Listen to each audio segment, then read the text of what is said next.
오늘은 구원입니다. Salvation. 그 대표 구절 두 구절 먼저 읽고 시작하겠습니다. 먼저 사도행전 16장 31절.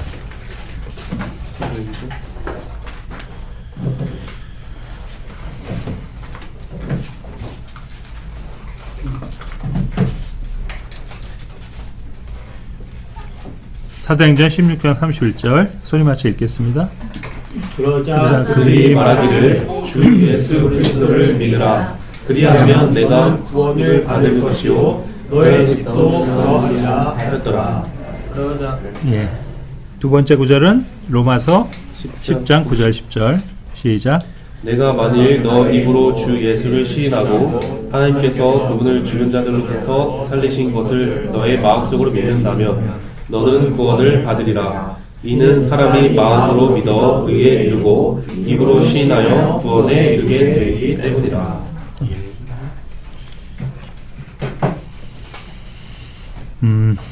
구원이라는 말은 우리에게 너무나도 친숙하고 중요한 말이 되겠죠. 왜냐하면 이제 이것이 예수 그리스도를 믿음으로써 얻게 되는 하나의 그 가장 대표적인 결과의 그 단어이기 때문입니다. 그러나 이제 원래 구원이라는 말 자체는 뭐 여러 방면에서 사용이 되고 있고요. 뭐 실제로도 이 사회에서 믿지 않는 사람들도 땡큐. 그냥 일반적인 용어로도 구원이라는 단어들을 쓸 때가 있죠. 그래서 원래 구원이라는 말이 뭡니까? 의미가?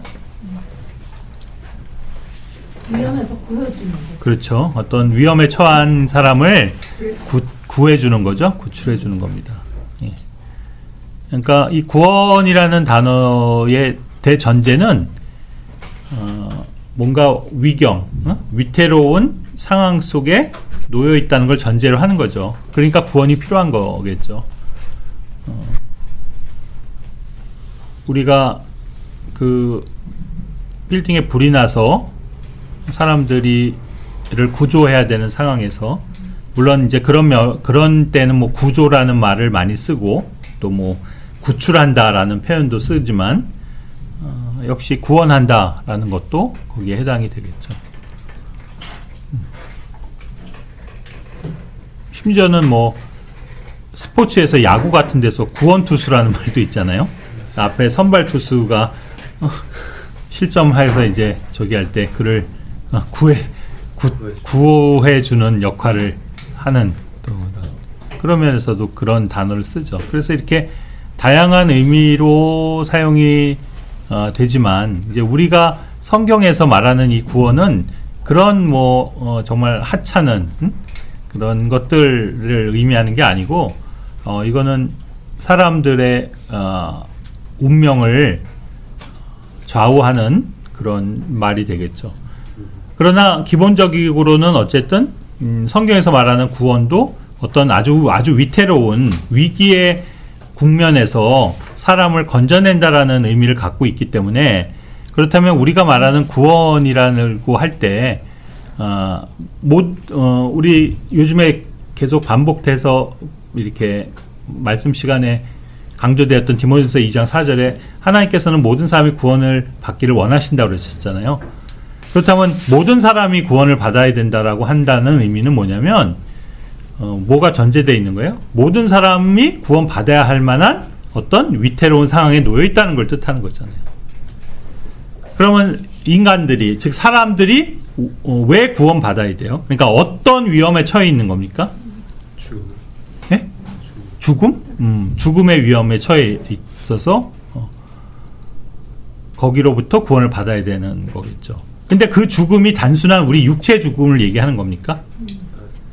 그 육체 죽음에서 우리를 구원한다라고 아까도 얘기했지만 소방대원이 우리를 와서 불길에서 구원해 주는 거, 구출해 주는 것도 우리 육체 생명을 건져주는 거고 또 물에 빠진 사람을 건져주는 것도 구조하는 거가 될 거고 뭐 그런데 그렇다면 지금 우리가 성경에서 말하는 구원의 그 위험이 분명히 죽음의 위험인데 그 죽음이 단순히 우리 이 육체의 죽음을 의미하는 거는 아니잖아요. 그럼 어떤 죽음입니까? 혼? 우리가 예전에 이제 영과 혼과 육에 대한 구분을 했지만 우리가 사람과 일치해서 그러니까 우리 인간을 말하는 표현으로는 혼이라는 말을 쓰잖아요. 혼. 왜냐하면 사람의 그 자체는 혼이잖아요. 혼. 그게 이제 우리 예전에 공부한 것처럼 영과 혼에 대한 이런 어떤 혼돈이 있기 때문에 보통들은 구분을 잘 못하지만 우리가 킹제임스 성경을 통해서 정확하게 영과 혼과 육이 서로 다른 것이라는 것을 분별하는 차원에서 볼 때 사람은 물론 육도 있고 영도 있지만 결국 그 사람을 자체를 가르치는 말은 혼이라는 것을 우리가 배워서 알 수 있죠. 그래서 실제로 성경의 많은 구절들은 사람을 얘기할 때 혼들이다, 혼이다 이런 표현을 쓰잖아요. 그것은 단순하게 그 지금 말하는 그 삼위일체적 개념에서 영과 혼과 육으로 구성되어 있는 인간의 어떤 혼적인 영역만을 구분해서 말하는 게 아니라 그때는 그 사람 자체를 가르치고 있는 말이에요. 혼이라는 게. 그죠? 그래서 혼을 구원한다 이런 말도 결국에는 우리가 그런 맥락에서 이해할 수 있겠죠. 그렇죠? 그렇다면 결국 죽음의 아까 동문형제가 얘기한 것처럼 죽음의 위험에 처해 있는 것은 우리의 물론 몸도 마찬가지지만 사실 기본적으로는 혼인 거죠. 그럼 우리의 혼은 어떻게 해서 그 죽음의 위험에 처하게 된 거예요. 그리고 혼에게 주어지는 죽음이라는 건 어떤 의미예요? 몸이 죽는 건 우리가 이해하기 쉽잖아요. 우리 몸이 호흡이 끊기고 심장이 멈추고 우리가 죽는 것은 다 안단 말이에요. 근데 혼이 죽는다라는 건 어떤 의미예요? 혼이 죽는 게. 사실 기본적으로 우리가 믿기로는 인간의 혼, 다시 말해서 인간은 사실은 불멸해요. 불멸하는 존재라고요. 소멸되지 않거든요. 그 말은 몸은 육체는 소멸하잖아요. 우리가 육체가 죽게 되면 몸은 썩고 썩은 몸은 한 줌 정말 흙으로 돌아간단 말이에요. 그래서 육체는 소멸이 돼요. 또 우리가 화장을 치르잖아요. 불에 태우면 육체는 사라져요. 그러나 그 혼은 사라져요, 안 사라져요? 불 태워도 사라지지 않거든요. 혼은 여전히 존재한단 말이죠. 그냥 그 몸을 잃어버린 것뿐인 거지. 그러면 그 혼은 소멸되지 않았다고 보는 것이고 그 혼은 여전히 존재한다면 그 혼에게 주어지는 죽음의 개념은 어떤 거예요? 지옥에. 그렇죠? 지옥에서 영원토록 고통받는 그 형벌. 그것이 사망이에요. 그래서 그것을 성경은 뭐라고 구체적으로 표현하고 있냐면 두 번째 사망이다. 이렇게 얘기하고 있잖아요. 요한계시록 21장 8절에서 이러이러한 죄인들은 불과 유황으로 타는 못에 참여하리니 이것이 곧 둘째 사망이다. second death 그랬거든요. 예. 그러니까 혼의 죽음은 결국 뭘 얘기하는 거냐면 지옥에서 영원히 거하는 거예요. 거기서 고통받는 형벌을 받는 것 그것을 최종적인 사망이라고 이야기하는 거죠. 그러다 보니 그 심판, 그 형벌은 역시 영원한 형벌이라고 얘기하고 또 그렇게 받는 인간의 운명은 영원히 저주받은 거라고 얘기하는 거예요. 왜 영원하냐면 그 지옥의 불길이 영원하기 때문이잖아요. 지옥 자체가 영원하고 그 안에 들어가서 소멸되지 않은 채로 그 혼이 계속해서 그 뜨거움의 고통 속에서 심판받는, 즉 형벌을 받는 것이 그러니까 영원한 죽음이죠. 결국엔. 예. 육체 죽음은 그냥 죽음으로 끝나잖아요. 끝난다고 생각하잖아 사람들이. 물론 그것도 끝나는 건 아니죠. 왜냐하면 모든 육체는 또 부활하게 돼 있으니까. 그렇지만 어찌 됐든 간에 그냥 육체 생명, 육체의 죽음은 우리가 이해를 그렇게 하기 쉬운데 혼의 죽음이라는 것은 사람들이 알지도 못하고 그 다음에 믿지 않는 거죠. 그래서 많은 사람들은 생각하기를 사람이 뭐 죽으면 뭐 어떻게 끝나는 거지. 그냥 끝나고 나라는 존재 없어지는 거지. 이렇게 생각하는 사람들이 의외로 많잖아요. 또 그런 걸 실제로 교리화시켜서 가르치는 이단 교리들도 많이 있고. 예? 뭐 대표적인 게 어디예요? 안식교인가? 그런 데들도 그렇죠. 혼은 소멸한다는 거죠. 그리고 죽는 순간 없어지는 거다. 뭐 그러니까 사후세계, 지옥 같은 거 이런 거 인정하지 않는 거잖아요. 여호와의 증인들도 뭐예요? 죽으면 영원히 그냥 잠드는 거다. 이런 표현을 쓴단 말이에요. 영원히 잠드는. 그러니까 영원히 자고 있다 이 말이지. 죽음을 그렇게 이해한단 말이에요.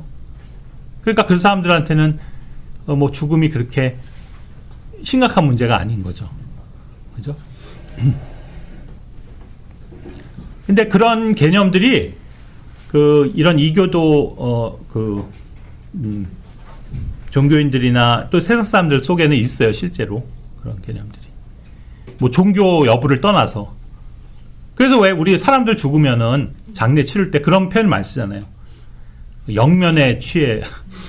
그러니까 영원한 수면에 취해졌다. 이런 표현을 쓰는 게 영원히 잠들었다라는 어떤 개념들을 죽음에 관해서 갖고 있는 그런 사람들이 의외로 많다는 거죠.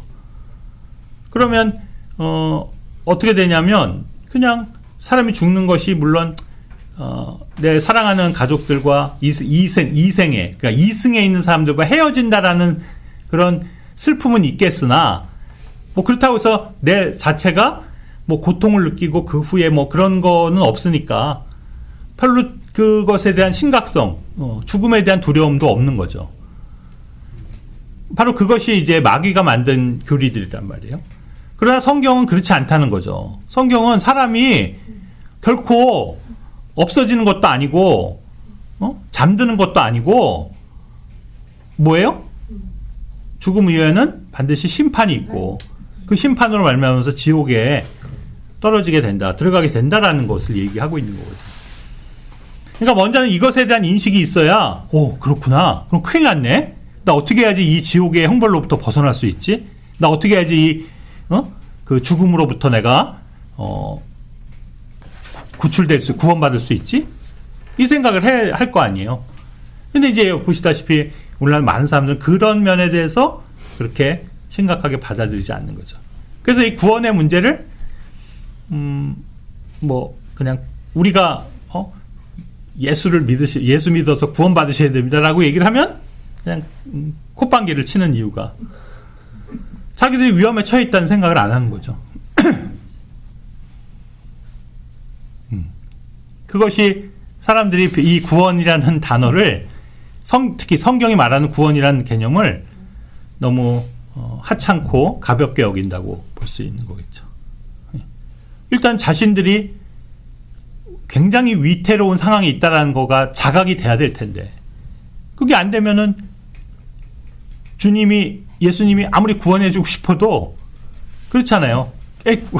구원을 받아야 될 사람이 구원을 거부하는데 그런 형국이랑 마찬가지잖아요. 지난번에 동문 형제 차 사고 나갔고요. 그랬을 때 근데 나중에 얘기 들었는데 요즘엔 그런 기능이 있대요. 동문 형제가 저 스마트워치 차고 있잖아요. 그게 충격에 의해서 그게 소방서로 바로 사인이 가갖고 동명제가 신고한 것도 아닌데 갑자기 앰뷸런스 소방차? 엄청 큰 거. 엄청 큰 소방차가 나타났대요. 도끼 들고, 그치? 어딘가 막 깨서 구해주려고, 구출해주려고. 그래도 동명제가 나 괜찮다고 가시라고 구조를 거부한 거지. 물론 이제 구조를 다 받아야 될 만한 그런 위험한 상황이 실제 아니었으니까. 그렇긴 하지만 이제 어쨌든 구출을 해주러 왔는데 됐다고 그냥 가시라고 이제 뻘쭘하게 돌아간 거지. 뭐 이제 그런 좋은 기능도 요즘에 있는데 어쨌든 생각을 해보세요. 이건 뭐 실제로 위태로운 상황인데 만약 불이 나갖고 막 사람 살려 막 이런 상황에서 구조대원이 어떤 위험한 상황을 뚫고서 막 뭐 사다리 차로 올라가든지 해갖고 그를 건져내려고 하는데 거기서 나 괜찮다고. 안 살려줘도 된다고. 왜냐면 난 지금 전혀 위험한 상황이라고 나는 인식되지 않는다고. 난 여기 있어도 그냥 가능할 것 같다. 뭐 괜찮을 것 같다. 그러니 난 당신의 도움이 필요 없습니다라고 한다면 그 사람 구원할 수 없잖아요. 그러니까 예수님은 모든 사람들이 이렇게 위태로운 위험한 상황에 있기 때문에 너희들은 반드시 구원받아야 되고 나의 이 구원의 손길을 잡아야 된다고 얘기하시는데도 사람들은 그거를 외면하는 거예요. 거절하는 거죠. 왜? 그런 인식이 없는 거예요. 내가 위험한 상황에 처해져 있다는 게. 그래서 어떻게 보면 우리가 복음을 전할 때 여러 가지 방식의 또 여러 가지 말투로 전할 수 있겠지만 그 유다서에서 보면은 그로 하여금 뭐라 그랬어요. 두려움을 갖게 해서라도 그를 건져내야 된다고 했잖아요. 그러니까 사실은 두렵지 않으면 자신이 거기서 구출되고 싶은 그런 갈망 또 이런 것이 없겠죠. 근데 그것이 어쩌면은 이 세상 사탄 마귀가 이 세상 사람들 그렇게 여러 가지로 해서 만든 게 아닌가 싶어요. 사람들은 그냥 너무 인생이 그냥 좋고 뭐 문제 없다고 생각하고 물론 뭐 인생 안에서 힘든 일들이 있겠으나 그들은 전혀 죽은 다음에 대한 어떤 그런 것을 생각할 만한 그런 뭐 그게 없는 거죠. 예. 그렇죠? 그게 참 안타까운 거죠. 그러나 이제 여기 있는 우리들은 그것을 뭐 얼만큼 심각하게 인지를 느꼈든 아니든 간에 우리는 분명히 구원이 필요한 존재라는 것을 인정했고 우리는 구원받을 수 있는 유일한 그 길이 예수 그리스도라는 사실을 인정하고 그렇죠? 그것을 믿고 그분을 받아들였음으로 말미암아서 다 구원을 받은 사람들이잖아요. 그렇죠? 이제 일단 그 부분에 대해서 다시 한번 하나님께 정말 감사한 마음이 있고 우리가 구원받았다는 것에 대해서 이 구원에 대해서 생각해 볼 때 그러니까 이것은 너무나 큰 은혜인 거죠. 우리가 잘 아는 에베소서 2장 8절 9절에서 결국 뭐 우리가 어떻게 구원을 받아요? 사람이 구원받을 수 있는 길이 뭐예요? 그죠? 믿음을 통하여 은혜로 말미암아 구원을 받은 거예요. 은혜로 구원을 받았잖아요. 그러니까 우리의 구원은 사실 은혜인 거예요.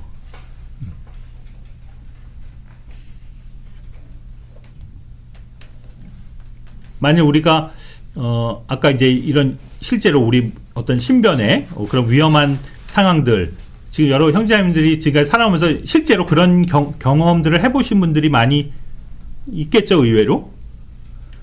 물론 뭐 우리가 이렇게 막 굉장히 그 심각한 병에 걸려서 뭐 죽음을 앞둔 상황에 있는 사람들도 있을 거고 그렇긴 하지만 이제 어떤 특별히 이제 이런 뭐 사고들 있잖아요. 뭐 교통사고라든가 뭐 화재 아까도 했지만 그런 물에 빠진 뭐 여러분 물에 빠져 오신 분 있어요? 그래서 누구에 의해서 구출돼 보신 분이 있으세요? 찬영 이제 언제? 계곡에 빠졌어? 발이 안 닿아서. 아 계곡물에서? 네. 근데 누가 구해줬어?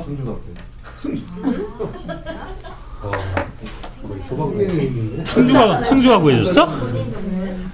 본인 모르는데? 기억을 못하는 것 같은데? 그래서 왜 의외로 물에 빠졌다가 누군가에 의해서 구출되신 분 경험들이 많이 있을 텐데.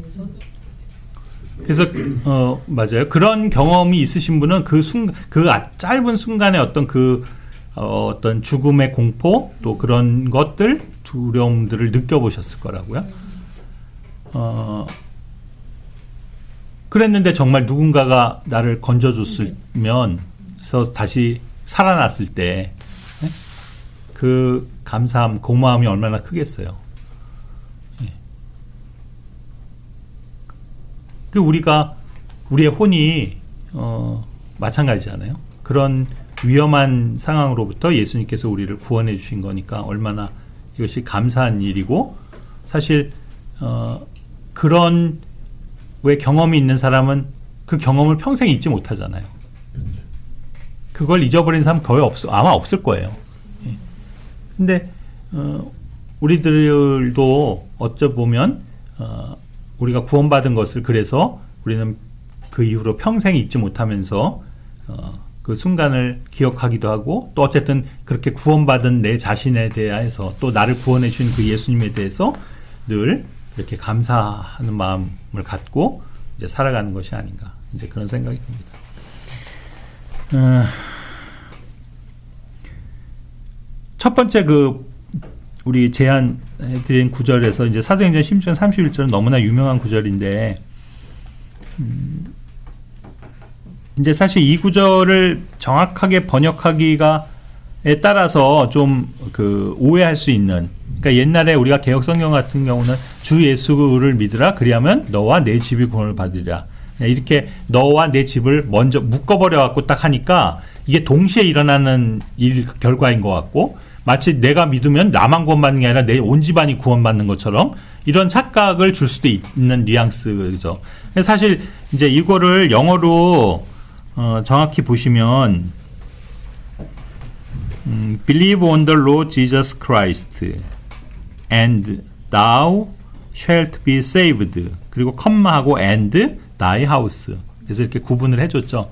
그러니까 여기에서 그러니까 조건은 뭐냐면 조건절은 뭐냐면 예수 그리스도를 믿는 거예요. 그죠? 믿으면 구원을 받는 건데 개인도 너가 예수 그리스도를 믿으면 너가 구원 받는 거고 또 네 집안의 식구들도 예수 그리스도를 믿으면 역시 마찬가지로 구원 받는 거다. 이런 뜻인 거지. 이것이 개인이 예수님을 믿는다고 해서 그 결과가 우리 가족들한테까지 미치는 거다. 이제 이런 건 아닌 거죠. 그렇죠? 그러니까 다시 한번 얘기하지만 성경 하나 이건 뭐 구약에서도 마찬가지지만요. 우리가 하나님 앞에서 죄를 징계받는 것도 가족이라고 해서 그러니까 부모 죄 때문에 자식을 하나님이 징계하지 않으시고요. 자식이 죄에 졌다고 해서 부모를 처벌하는 거 아니잖아요. 이건 율법에서도 그렇게 얘기를 하거든요. 뭐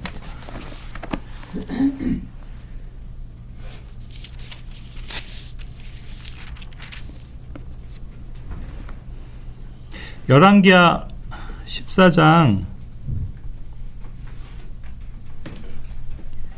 6절에 보면 이런 말씀이 있습니다. 그러나 살인자들의 자식들은 그가 살해하지 아니하였더라. 이는 모세 율법 책 안에 기록된 것을 따르려 함이니 그 안에는 주께서 명령하며 말씀하시기를 아버지들은 자식들로 인하여 사형에 처하지 아니할 것이요 자식들도 아버지들로 인하여 사형에 처하지 아니할 것이라. 오직 모든 사람마다 그러니까 자기 자신의 죄로 인하여 사형에 처해질지니라 하셨더라. 그죠? 그러니까 구약의 율법에서의 원칙도 뭐냐면 아버지가 죄를 지어서 아버지가 사형에 그러니까 죽음에 처해야 된다고 하면 아버지만 죽음에 처하는 거지. 자식한테 너도 네 아버지니까 저 죄인의 자식이니까 너도 그냥 옛날 우리 사극에서 보면 멸문지하를 시켜버리는 그런 거 없다라는 거죠. 또 자식은 자식의 죄를 보고 부모까지 다 그냥 싹 하는 거 그런 것도 없는 거예요. 왜 그래요? 각자의 죄로 인해서 죽는 거예요. 근데 반대로 구원도 마찬가지죠. 구원도 그 사람이 예수 그리스도를 믿었기 때문에 그를 구원해 주시는 거지.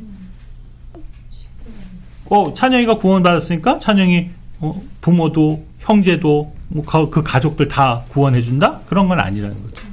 그래서 이제 다시 한번 우리가 예전에도 공부를 했지만 오늘날 사람들이 입버릇처럼 말하는 모태신앙이라는 거가 그런 모순 그러니까 어떤 그게 있다는 거죠. 함정이 있다는 거죠. 왜 그러냐면 그 말 자체에선 마치 그냥 우리 어머님이 믿는 부모 어머니였기 때문에 그 어머님이 나를 잉태하는 순간부터 나는 자연스럽게 그 믿음 안에 있었다라고 말하는 거잖아요. 그래서 나는 이미 태어날 때부터 구별된 그러니까 구원받은 사람인 것처럼 이해하고 말하는 거는 전혀 성경적이지 않은 거죠.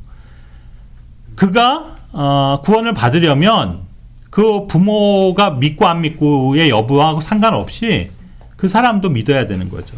자기가. 그런 면에서 여기서는 네가 믿으면 구원 받는다는 거예요.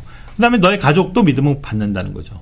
그래서 이것은 뭐 절대적인 어떤 또 자동적인 약속의 말이 아닌 거예요. 사실은. 이거는 예수 그리스도를 믿을 때 오게 되는 결과로서 얘기하는 건데 그것이 구원이라는 거예요. 그거는 누구나 동일하잖아요. 개인이든 또 나만 그런 게 아니라 우리 가족들도 믿으면 다 구원 받을 수 있다는 거죠. 그래서 여기서 전제는 예수 그리스도를 믿는 거예요. 그를 주로 받아들이는 건데 이 구절 이 대목도 여러분 기억하시죠? 이 대화가 누구하고의 대화에서 나온 얘기예요?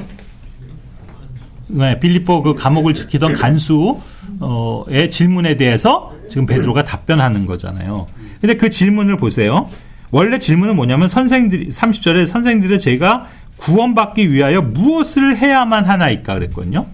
그러니까 여기서 보면은 What must I do to be saved? 구원을 받기 위해서 반드시 내가 해야 돼. do. 뭘 해야 됩니까? 라고 물었을 때 베드로는 뭘 해야 된다라고 말한 게 아니고 믿어야 된다라고 얘기한 거잖아요.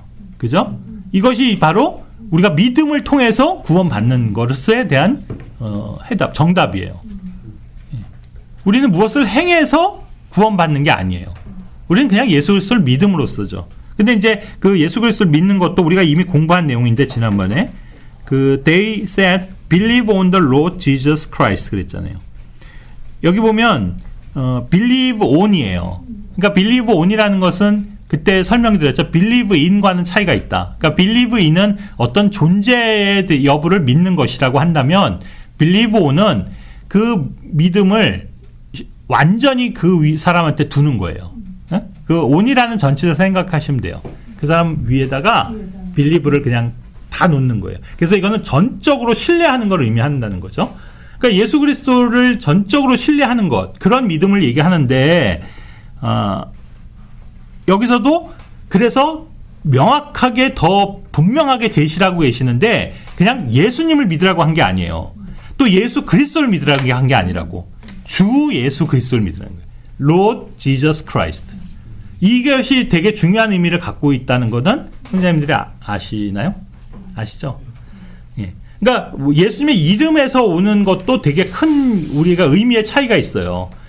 우리가 물론 편의상 어떤 때는 예수님이라고 단순하게도 표현을 하지만 어떤 때는 예수 그리스도라고도 그리스도까지 붙이는 경우가 있고 그런데 가장 완벽하게 그분의 이름을 다 풀네임으로 부르자면 뭐예요? Lord, the Lord Jesus Christ예요. 주가 되시는 예수 그리스도라는 거지. 그러니까 이건 뭐냐면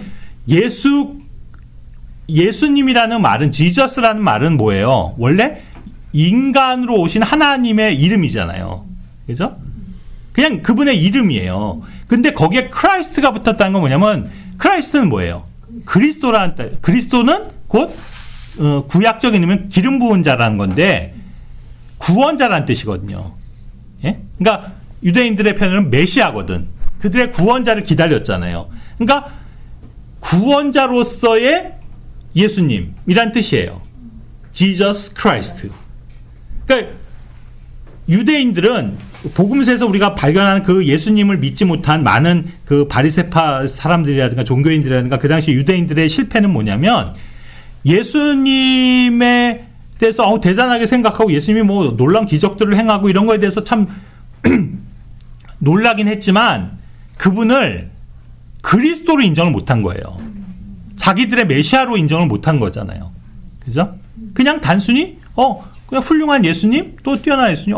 그들이 우리가 아는 예수라는 저 사람은 우리 그 집안 다 알잖아. 목수 집안이잖아.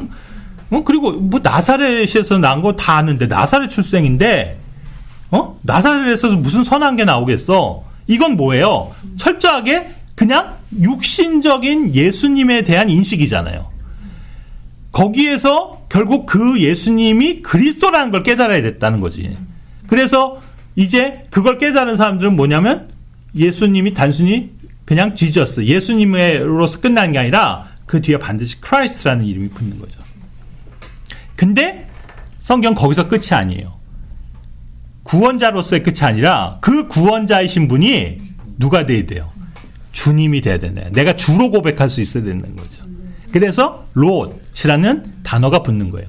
그래서 예수님의 을 완벽하게 믿은 사람들은 우리의 입에서는 어떤 고백이 나오는 거냐면 예수님은 우리의 주님이시다라는 의미에서 The Lord Jesus Christ가 되는 거예요. 이렇게. 예. 그래서 고린도전서 11장에서 얘기한 것처럼 성령으로 말미암지 않고는 그분을 주라 시인할 수 없다 그랬잖아요. 그러니까 결국 예수님을 주라고 말할 수 있다는 것은 이것은 그 예수님이 나의 죄를 담당하시고 내 죄의 문제를 해결해 주신 그분이 구원자이신데 그 구원자가 나의 주님이 됐다라는 걸 고백하는 거예요. 여기까지 이르러야지 구원받는 거예요. 단순히 예수님이 그냥 크라이스트시다라고 한다면 그것은 어찌 보면 이 말이랑 같은 거죠. 오늘날 우리가 복음을 전하면 예수님이 얘기하면 다 알아요. 예수님이 십자가에서 인류의 죄를 대신해서 십자가에서 죽으셨죠. 저 알아요. 믿어요. 다 얘기해요. 그런데도 뭔가 석연치 않아. 그 사람이 구원받은 것 같지 않아. 왜 그래요? 그 예수님이 자신의 롯 주님으로 되어 있지 않는 거예요. 그렇게 받아들인 것이 없는 거지. 그렇잖아요. 그런 면에서 여기서도 그걸 명확하게 해주시는 구절이라고 저는 생각을 해요. Believe on the Lord Jesus Christ. 주 예수 그리스도를 믿으면 구원을 받는다.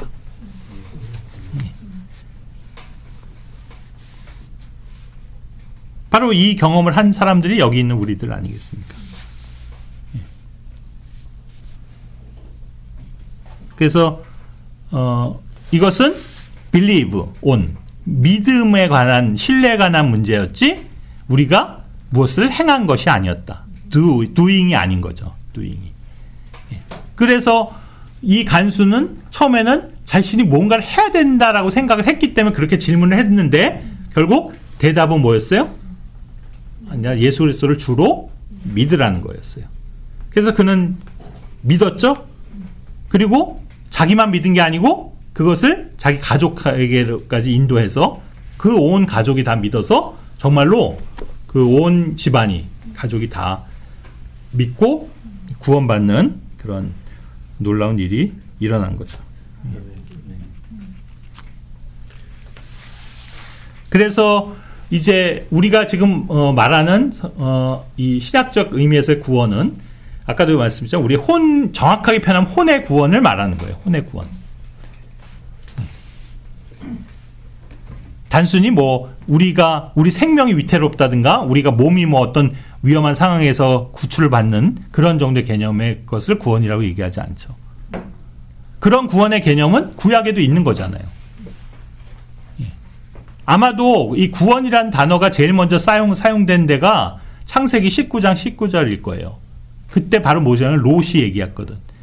천사하고 대화 속에서 나의 생명의 그 saving of life, 생명의 구원이라는 표현이 나오고 그게 처음 아마 우리가 save 또 명사로 saving 또 지금 오늘 우리가 보는 이렇게 salvation 이렇게 명사용으로 말할 때 하지만 그런 구원의 개념으로는 처음 등장하는 단어가 아마 그 구절일 텐데 창세기 19장일 텐데 그게 어떤 상황이었냐면 소돔과 고모라 이제 불을 내려서 심판하시겠다고 하니까 근데 하나님께서 너는 구출해 주겠다 구원해 주겠다라고 하는 그 말이거든요.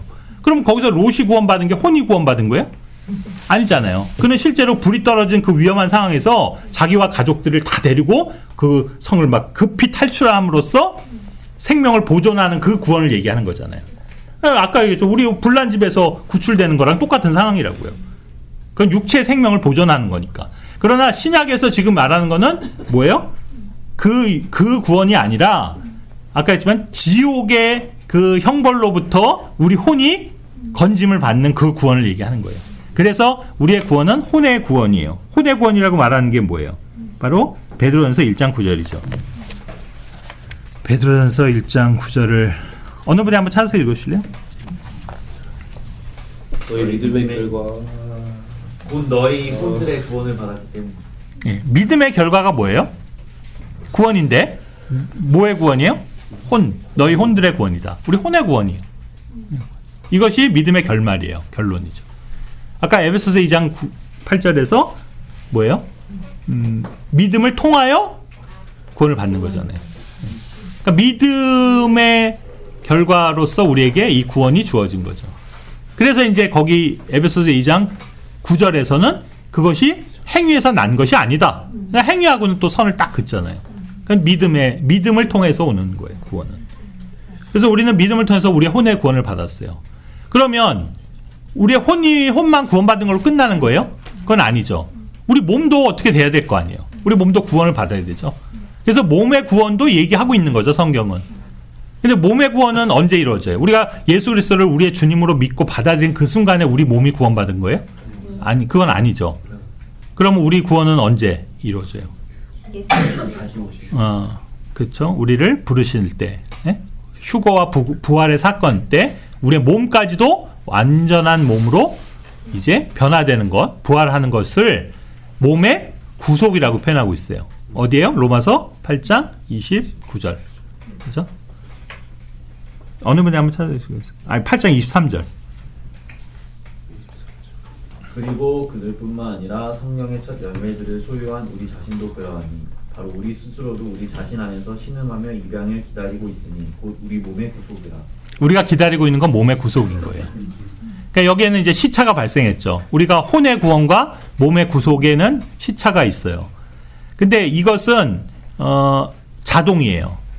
그러니까 우리 몸의 구속이 이루어지는 이유는 뭐냐면 그 혼이 구원을 받았기 때문이죠. 그러니까 혼이 구원 받은 자들만이 몸이 구속되는 거죠.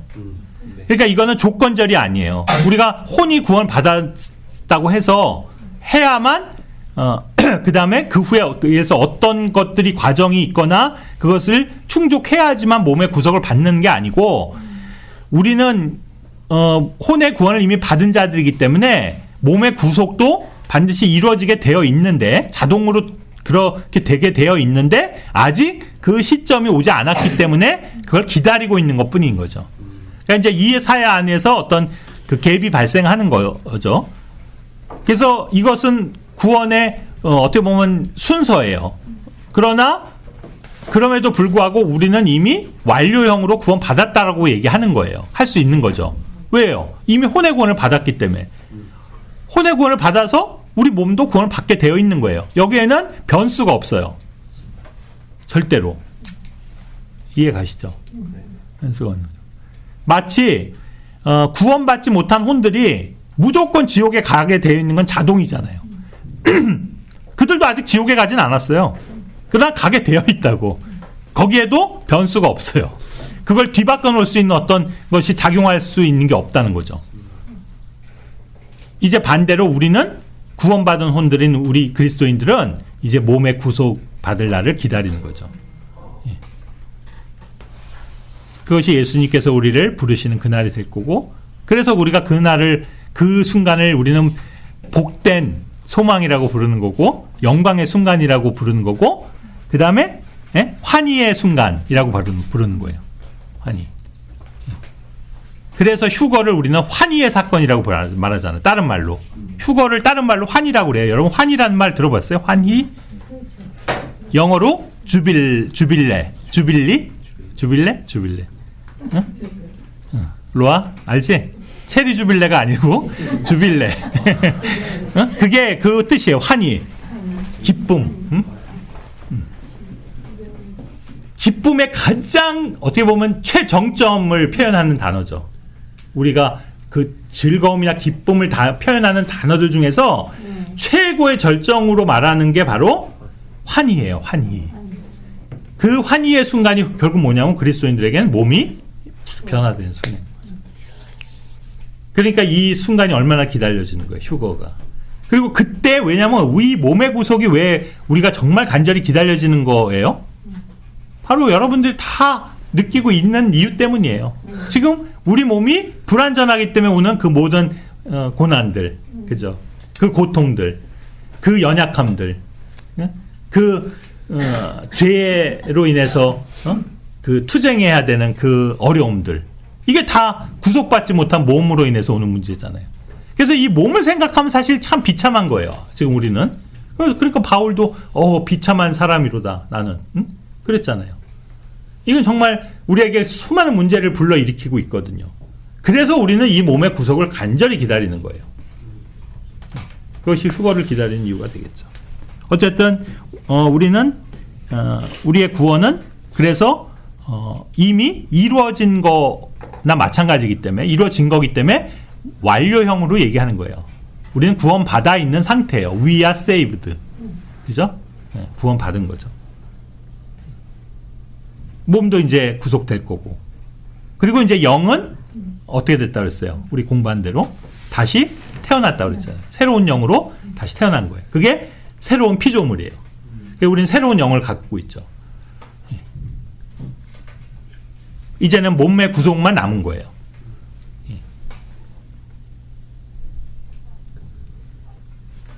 그래서 구원은 또 무엇과 우리가 지난 시간에 공부했던 게 바로 영생이었잖아요. 영원한 생명.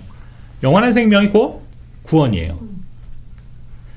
구원을 받았다는 건 영원한 생명을 얻었다는 거고 영원한 생명을 얻었다는 말이 곧 구원이에요. 사실은. 왜 그래요? 영원한. 아까도 했지만 영원한 생명의 반대는 영원한 죽음이잖아요. 그 영원한 죽음으로부터 이제 반대되는 개념으로 영원한 생명을 가졌다는 거는 얻었다는 거는 그것이 구원받았다는 거죠. 그래서 요한복음 5장 24절에서 우리에게 영원한 생명이 어떻게 되었어요? 주어질 것이다가 아니고 있다는 거 아니에요, 우리 안에. 지금 있는 거예요. 그러니까 이미 우리가 구원 받은 거예요.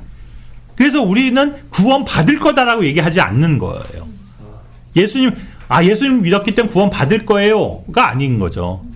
예수님 믿어서 나는 구원 받았어요. 이게 바른 표현이 된 거죠. 예.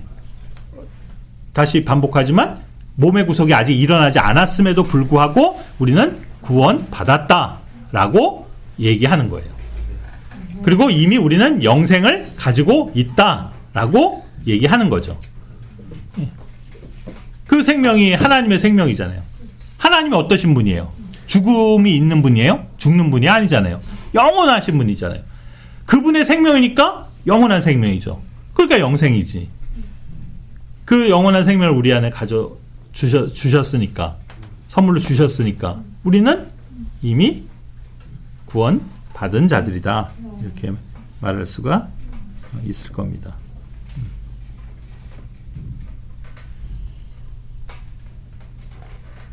그래서 로마서 상관 구절을 하나 보시면 로마서 5장 10절도요.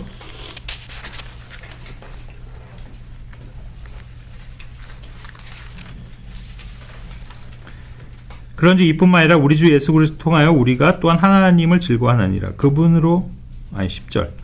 이는 우리가 원수 되었을 때 그분의 아들의 죽음을 통하여 우리가 하나님과 화해하게 됐다면 화해하게 된 우리는 더욱더 그분의 생명을 통하여 구원을 받을 것이기 때문이라.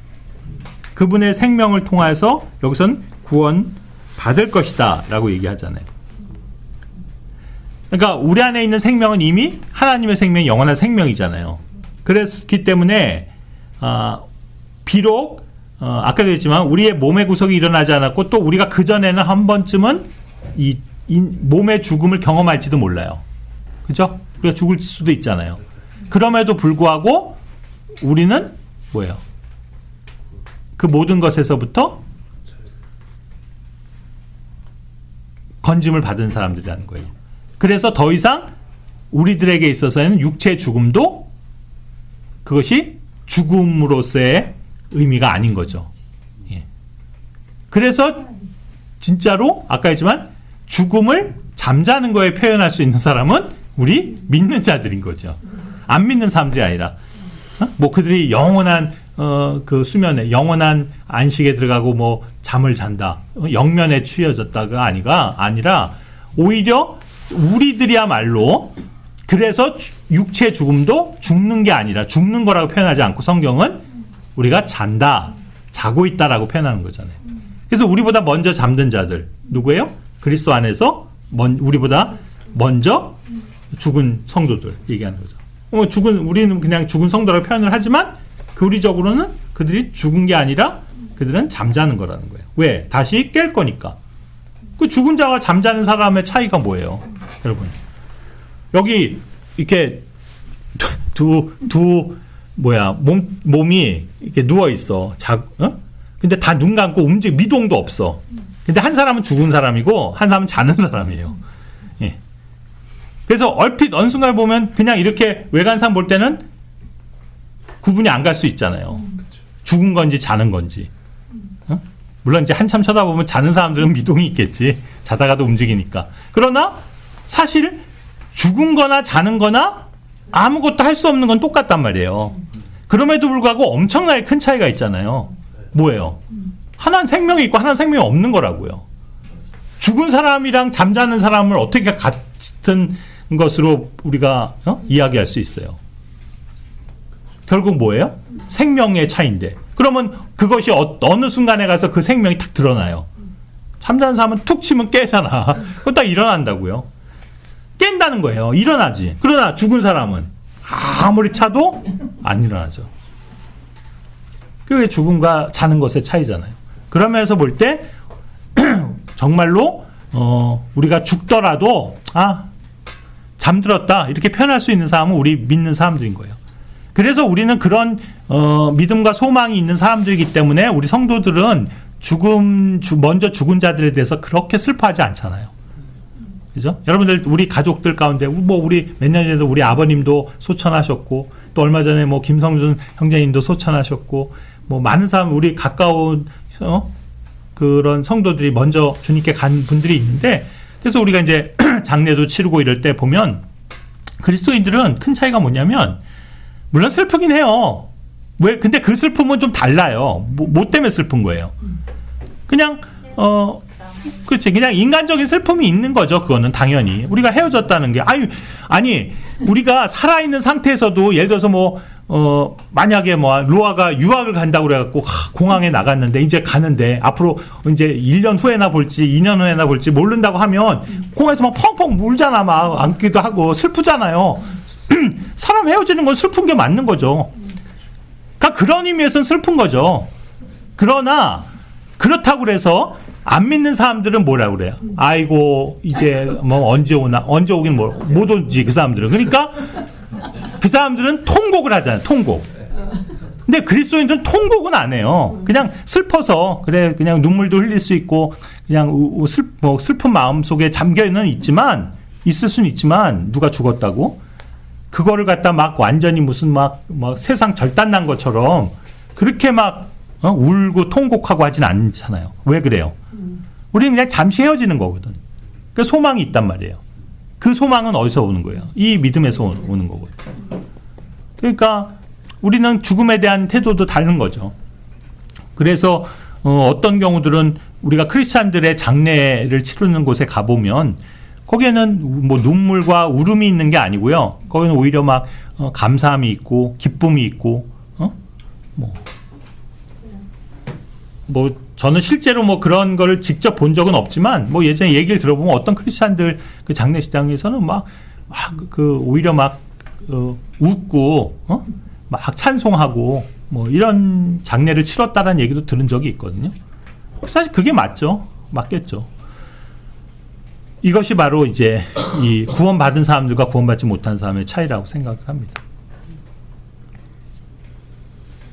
아무튼 우리의 믿음의 결말은 믿음이 가져오는 결과는요.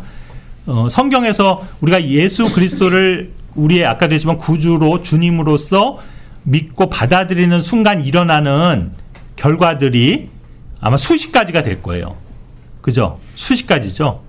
하나님과 화목하게 됐다든가, 아까 했지만 영원한 생명을 얻게 됐다든가, 사망에서 심판으로 옮겨졌다든가, 새로운 피조물이 됐다든가, 거듭났다든가, 이렇게 표현하는 것들이 아마 정확히 몰라겠지만, 옛날에 봤는데, 누가 셌는데, 하여튼 몇십 가지 돼요.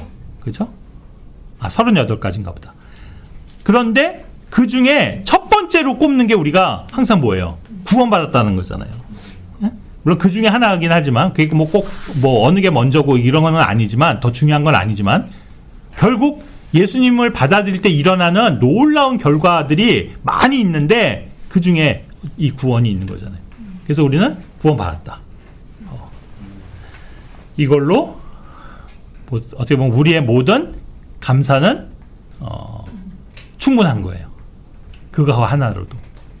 그래서 우리가 매주 이렇게 주의 만찬 특히 그럴 때 준 이 구원을 다시 한번 이렇게 생각하면서 우리가 감격에 젖고 또 감사하게 될 수 있는 이유는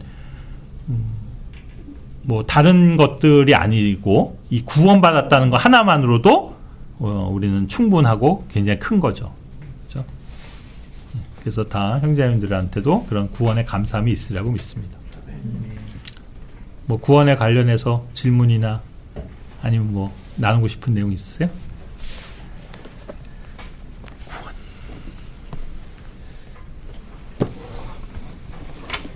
기도하겠습니다. 없으면